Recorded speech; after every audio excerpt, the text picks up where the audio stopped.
Gentlemen, it seems like all the ladies are enjoying the splendid spring weather we got now. So we'll just go on without the help, the assistance of these lovely creatures. The President of the United States, and by the way, most of other presidents of any nations, each and every year deliver a speech, the State of the Nation. We Liberals, we are very modest people, so I only deliver the state of the world for you. So I'll add a few words over what's happened the last 17 months since we had the last conference here, and trying to give some connections from the big world to this rather small country. Well, one of the most important things that happened since last time we met here was that the United States elected a new president, and this time it ended up being a Democratic president, and everybody all over the world was so happy about this election, and everybody was expecting miracles from this poor man going in there. Now he's been sitting for 425 days in the Oval Office in the White House, and the changes are still remain to be seen.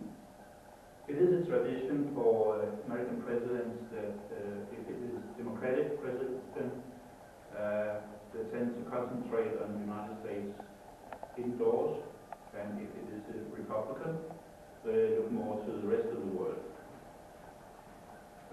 Just, shall we say, about 3 or 4 weeks after President Barack Obama went into office, 6 stupid Norwegian people sitting in the Nobel Prize Committee for the Peace Prize elected Barack Obama for the Peace Prize. That was 3 weeks after he was elected president. And he went this fall, he went to Oslo to collect the Peace Prize, and there was, by the way, just a week after he sent 38,000 more soldiers to Afghanistan. I don't know if that's really the proper price, the Peace Prize for that man.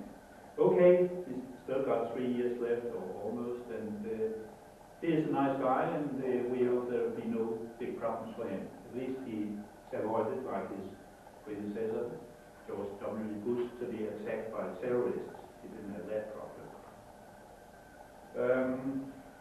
The big thing for President Obama in the United States was he was talking very much about the health care reform. So they are getting closer to the systems we got all over Europe, at least in the European Union. So everybody was entitled to have medical care, and not only the millionaires. And it looked like it would be a very smooth operation to get this through Congress and Senate. But unfortunately, one of the Democratic senators died. That was Senator Edward Kennedy. There was a new election, and there was a Republican coming in. So now Obama hasn't got the majority he wants, and it goes very, very heavy with this health care reform. And in the end, it will come out to be maybe nicer, but not as nice as it was supposed to be. Right now, I just leave the United States and think of the rest of the world. The world state of the world right now is incredibly fine, even if there are many people who want to write that it's going very bad with the world, and there'll be global warming and CO2, greenhouse effects, and all this stuff. We had by the way, in my old hometown, Copenhagen, we just had in December this very advertised climate summit called COP15, and that ended with a positive result from my point of view, because now we can concentrate on the real reasons that this planet has a pain in the climate. And we got proof that the United Nations and the organization is only a pompous, debating society of political amateurs with ambitions. Nothing came out of this conference. They ended with a joint statement that the maximum temperature is only allowed to rise by 2 degrees until year 2100. very nice. We are telling the climate, oh, don't go over 2 degrees. Nice to know, beautiful and non-committal. But there were fortunately no certain binding agreements to use billions and billions of Don Quixote's fight against CO2. So there's still a chance to find the real places where money is needed.